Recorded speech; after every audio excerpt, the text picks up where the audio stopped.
많지는 않아요. 오른쪽에 잠깐 보시면 제목은 이문구의 유자소전이라고 되어 있고요. 유자라고 하는 사람에 대한 짧은 전이고, 유자는 자기 친구 유재필 씨를 좀 높여주는 거야. 공자, 맹자, 주자 할 때처럼. 그래서 자기 친구를 높여주는 거지. 1번 A에 대한 설명으로 가장 적절한 것은 A 읽고 풀러 오시면 되겠지.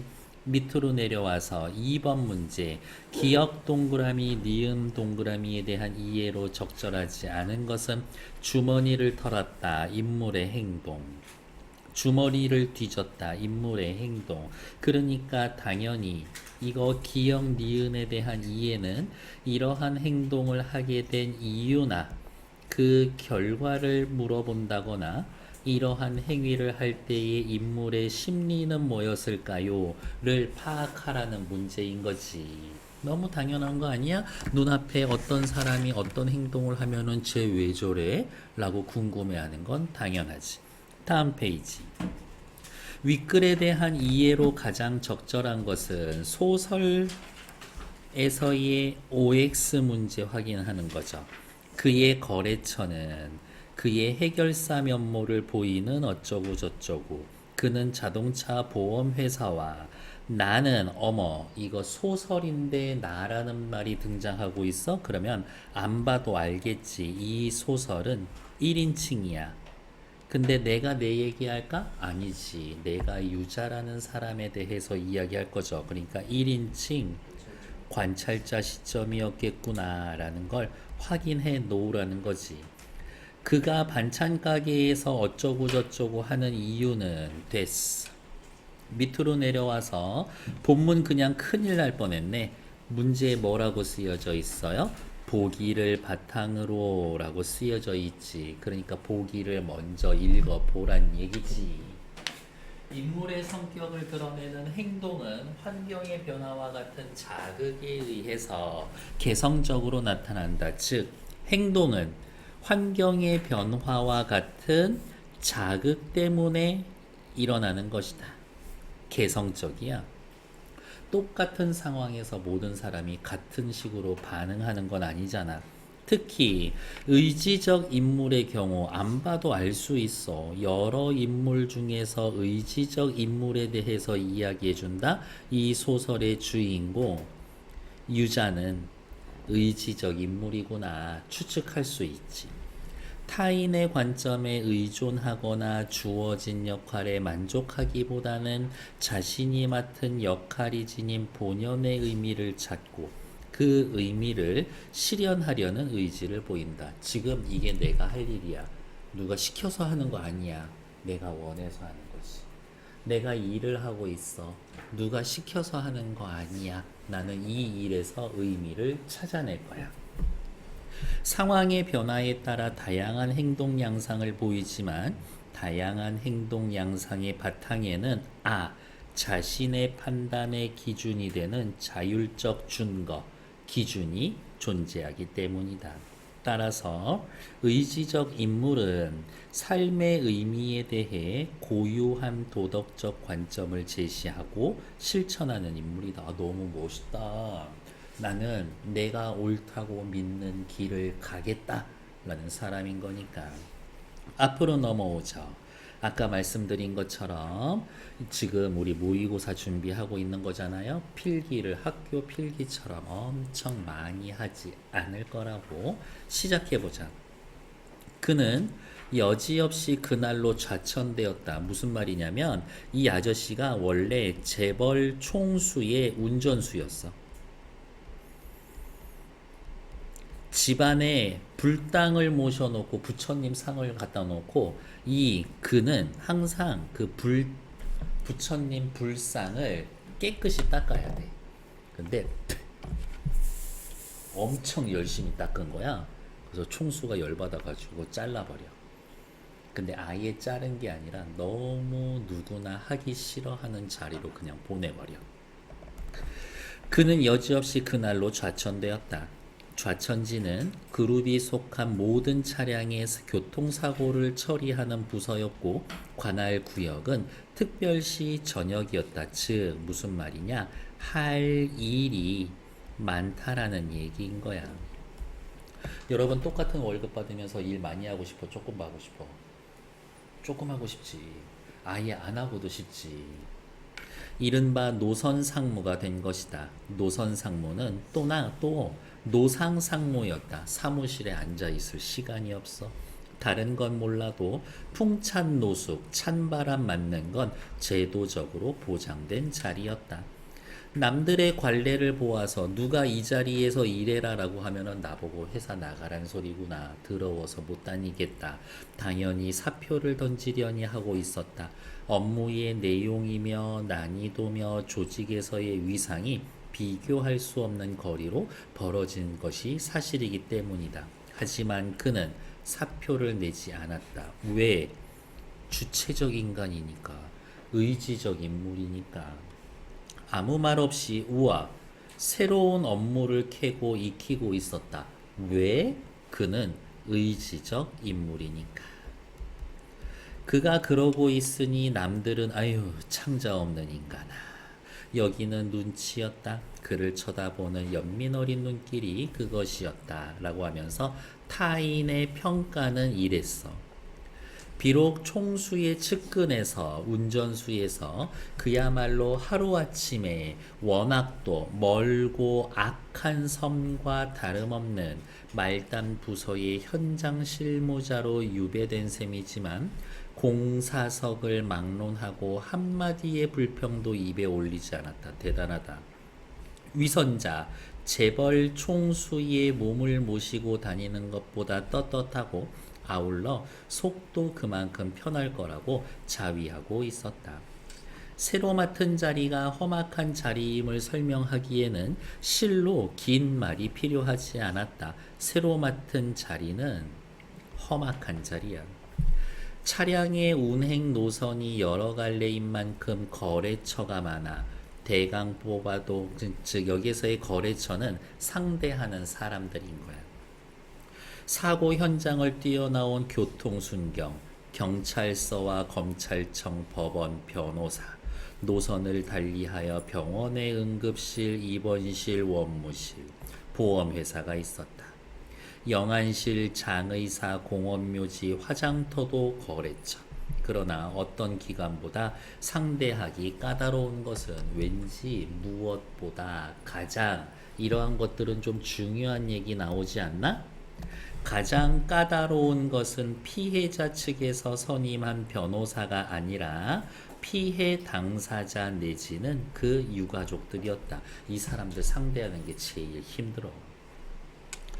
노선 상무의 업무는 사고 차량이 속한 단위 회사 사장 및 그룹의 총수를 대리하여 하는 일은 교통사고로 빚어진 모든 사나운 일에 사무적, 법률적, 경제적, 사회적, 인간적으로 임하는 일이고 또 헌신적으로 이게 핵심이지. 뒤치다꺼리 하는 일이고 후유증이 일지 않도록 깔끔하게 마무리하는 일이다. 근데 교통사고와 관련됐는데 일이 이렇게 후유증이 일지 않을 만큼 깔끔하게 마무리가 되나? 안 되지. 여러분들 혹시 나중에 운전하는데 뒤에서 느리서 누가 들이받았다? 병원에 입원했는데 갑자기 어떤 사람이 와가지고 괜찮으신가요? 라고 물어보면 절대로 괜찮다고 대답하는 거 아니야? 상대 측 보험회사 사람이니까 모르겠어요. 어지러워. 이런 식으로 해야 돼. 그리고 니네가 들어놓은 보험회사 직원이 와서 이거 괜찮으니까 사인하세요라고 하면 일단 서류 두고 가세요라고 해놓고 이 서류가 뭔지 찾아보고 사인해야 돼.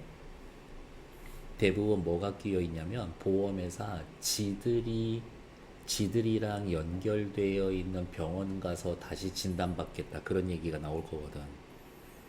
그러면 거기에서 얘 아파요라고 얘기해 주겠어? 아니야. 그러니까 모르겠어요. 일단 두고 가세요라고 해야지. 사인 함부로 하는 거 아니야. 이렇게 다시 한번 뭐라고 괜찮으신가요? 모르겠어요. 어지러워. 토할 것 같아. 연습해놔야 돼.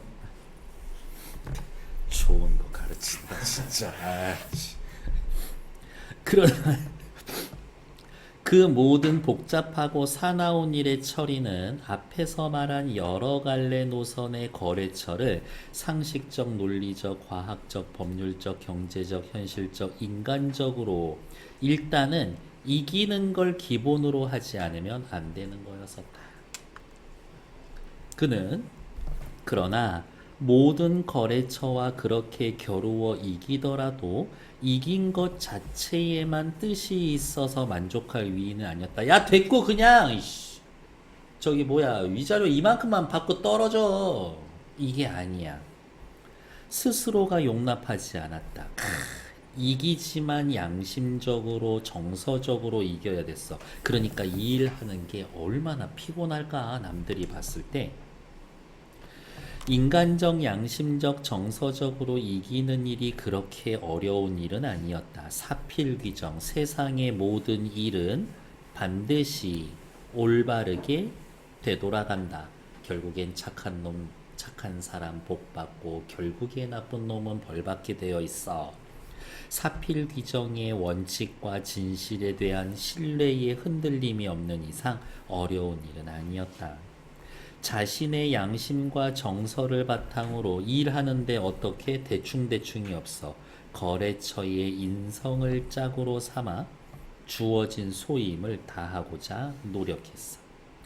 가해자, 총수 혹은 그룹의 동료 운전수에게나 피해자에게나 부정한 승리, 부정한 패배가 있을 수 없도록 하는 일이 자신의 진정한 역할이라고 스스로 다짐하며 변함없이 하고 있었다. 왜? 의지적 인간이니까. 그러한 소신을 관철하기 위해 남다른 수고와 오해를 감수하지 않으면 안 됐다. 사고 현장에 나가선 원인 유발 동기와 환경을 과학적으로 증명하기 위해 실험과 논리 개발했고 법의학, 인체생리학, 정신신경과 심리학, 보험법, 도로교통법, 도로관리법, 교통관리법, 무슨 시행령, 무슨 지침, 조례하는 것들 어느 하나 서리거나 어설프거나 소홀히 해서는 안 됐다. 그것을 노력으로 극복해냈다. 아니 통달했고 도사였다. 야 이런 상황은 도로교통법 몇 조 몇 항에 의해서 어쩌고 저쩌고 되는 건데 너 왜 그딴 소리 하고 있어? 이런 식으로 나오는 거야. 그는 소설에 도움이 되고자 하는 이 만년 수리문맹 어렵게 생각하지 맙시다. 수포자 인 나에게 호프만식 계산법을 비롯해 보험금 계산법까지 자신의 실무 경영과 설레팔레 사례를 들어가며 사건별로 누누이 강의를 되풀이하였으나 소설을 읽을 때 나와 있지 않은 정보가 나오면 나올 때마다 찾아서 정리해야 돼요. 나는 관찰자고 소설에 도움이 되고자 글 쓰는 사람이구나. 소설가야. 근데 더 정확히는 그냥 출판사 직원이야. 나는 일개 백면서생에 불과한 나에게는 이렇다 할 도움이 된 적이 별로 없었다. 그가 줄줄 외워대는 법령 조문 해석이 하도 복잡해서 대개는 듣는 도중 앞에서 말한 것을 야 너 하는 일 내 소설에 좀 쓰려고 하는 거니까 네 하는 일에 대해서 좀 얘기해봐. 무슨 일이 있었냐면 어쩌고 저쩌고인데 근데 막 이럴 때는 계산을 이렇게 하는 거거든. 모르지. 이런 식으로 해서 계산을 하는 거야. 그 다음에 법률 몇 조 몇 항에 의해서 이렇게 해야 되는 건데 사실은 조례가 떠가지고 그게 적용이 안 되고 이걸 적용해야 되는 거거든. 그렇게 하면은 가해자와 피해자가 완전 뒤바뀌는 거야. 그럴 때 위자료는 어떻게 이야기해야 그렇지. 지금 찬호 너처럼 머리가 지끈지끈 하는 거지. 그래서 알아들었어? 라고 물어보면 뭐라고 대답할 거야? 결론에 다다른 연후에야 겨우 결과가 어떻게 되었다는 말꼬리 부분만 건성으로 끄덕거리고 그와 이야기를 하면 야 이거 진짜 악발이구만 사실만 번번이 확인할 뿐이었었다. 됐을까요? 옆으로 오셔서 1번 A에 대한 설명으로 적절한 것은 1번 드릴 거예요. 시작. 작품 속 등장인물 누가 나가 주목하는 또 다른 인물 유자의 행위에 대한 평가. 야 이거 진짜 어디 이거 진짜 악발이구만 이라고 평가하고 있는 거죠. 정답 4번 됐을까? 다음 또 계속 이어서 1점. 그는 깎아서 말하자면 보기 드문 악발이었다. 하지만 가해자 피해자 입장에서의 보면 인간미 넘치는 든든한 해결사야. 세상 다시 없는 악바리로 치부함직한 곳은 오죽 한 군데 자동차 보험회사뿐이었었던 것이다. 보험회사는 어때? 돈은 받아놓고 사고 나면 될 수 있으면 돈 안 주거나 적게 주려고 하는 거잖아요.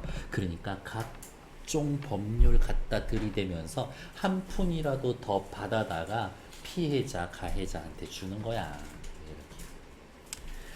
그가 다루는 사건도 태반이 가해자의 운전윤리 마비증이 자아낸 것이다. 이 중략 부분엔 또 무슨 얘기가 있냐면 앞에 보면 제일 까다로운 사람은 누구야? 당사자, 유가족이라 그랬거든. 그래서 피해자가 죽어 교통사고로. 그러면 그쪽에 장례식에 가서 죄송합니다 인사하고 어쩌고 저쩌고 해야 되잖아. 근데 자기네 회사가 가해자였었을 때 피해자의 장례식장에 가면 일단 멱살 잡히고 따귀 맞고 보는 거야. 이렇게 피해자 입장에서 그럴 수도 있지. 니네 회사 때문에 그런 거니까. 그래서 막 하소연을 해. 내가 우리 아버지가 나를 낳을 때 이렇게 누구한테 멱살 잡히고 따귀 맞으려고 내가 이렇게 태어났니? 억울해 해가지고 방법을 쓰는 거야. 피해자의 장례식에 가면 일단 그 누구보다 서럽게 통곡하면서 울어. 그러면 유가족이 와가지고 아휴 누구신데 이렇게 서럽게 우시냐고 하면서 일단 진정하시고 소주 한 잔 마시고 이야기를 하고 서로 소주 두세 잔 오고 갔을 때 그제서야 이렇게 명함을 꺼내는 거야. 사실은 제가. 그러면 이미 통곡하는 걸 보고 서로 술 한 잔 오고 간 상황이라서 멱살 잡히고 그런 일은 벌어지지는 않아. 그 다음부터 이 사람이 일 처리할 때 어떻게 해? 엄청 인간적으로 일 처리를 해줄 거 아니야. 그러니까 그런 식이지. 그리고 어떻게 하면은 거기 있는 사람들한테 호감을 얻을 수 있지? 라고 해서 막 침 놓고 관상 보고 이 맥 짚고 그런 거를 또 연습해 가가지고 책 보고 공부를 해서 거기 장례식장에 있는 노인들 막 침 놔주고 그러고 호감을 사고 그래. 이렇게 대단한 사람이야 사실은. 계속 봅시다. 그가 다루는 사건의 태반이 대부분 가해자의 운전윤리 마비증, 실수야. 그렇지만 가해자가 그룹 내의 운전수라며 팔이 들이굽는다는 에이 우리 회사 사람이니까 내가 봐줄게 적당주의를 취한 적은 없었다. 사건 처리에 필요한 서류를 갖기 위해서 신상기록 대장에 있는 주소를 찾아가다 보면 이 시절에 운전수들이 대우 받으면서 막 한 달에 7, 800씩 받으면서 운전하나? 아니지. 다 가난해. 일수 비탈진 산꼭대기에 대댕이진 무허가 주택에서 근근히 새빵살이하는 축이 많았고 인건비 줄이느라고 임시로 쓰던 스페어 운전수들 이 시절에도 비정규직이 있는 거지. 지금 비정규직하고도 급이 달라. 그냥 전화해가지고 야 너 오늘 나와 이거야. 더욱이 더 말이 아닐 때에는 운전자의 자질 여부를 떠나 인간적이야. 현실적인 사정에 같이 괴로워해. 스페어 운전수는 대체로 벌이가 시답지 않아 결혼도 못한 채 늙고 병든 홀어머니와 단칸 새방에 살고 있거나 여편네가 집을 나가 어린 것들만 보는 경우가 적지 않았고 들여다보면 방구석에 먹던 봉지쌀이 남은 대신 연탄이 떨어지고 연탄이 있으면 쌀이 없거나 밀가루 포대가 비어 있어서 한심해서 들여다볼 수가 없고 심란해져서 돌아설 수가 없는 집이 허다했다. 그러면 어떻게? 자기 사비를 털어서 쌀 사다 주는 거야. 결국 주머니를 털었다. 자기 돈. 스페어 운전수의 사고에는 업무 추진비 명색도 차례가 가지 않아서 자신의 용돈을 털게 되는 것이다. 식구가 단촐하면 쌀 한 말, 식구 많으면 밀가루 두 포대, 연탄도 들여놔주고 그게 자기 용돈에서 옅을 수 있는 한계였다. 쌀 가게에서 쌀이나 밀가루 배달하고 연탄 가게에서 연탄 100장을 지게로 저어 올려 비에 안 적게 쌓아주면 그때까지 집을 떠나지 않았다. 와, 끝까지 봐줘.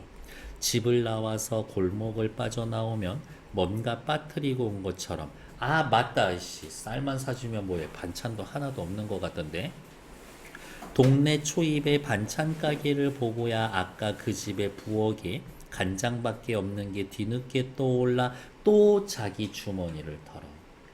반찬 가게에서 집어드는 것은 만날 얼간하여 엮어놓은 새끼 굴비 두루미였었다. 남의 집에 반찬 사주면 꼭 생선 사다 줘.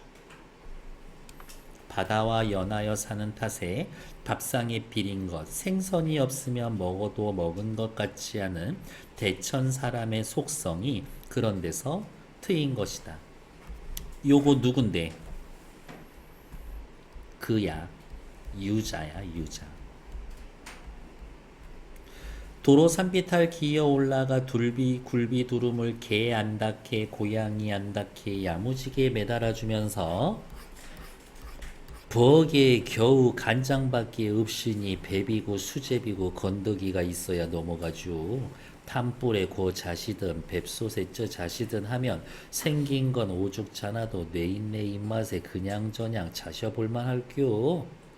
쌀이나 연탄을 들여주면 회사에서 그런가 보다 했다가도 반찬까지 챙겨주는 자상함에는 그가 골목을 빠져나갈 때까지 눈물을 적시고 있는 게 보통이었고 이렇게 살던 그가 나중에 암에 걸려서 죽어. 뭐 그런 얘기 할 거예요. 됐을까요? 2, 3, 4번 세 문제 연달아서 3분 드릴 거예요. 시작!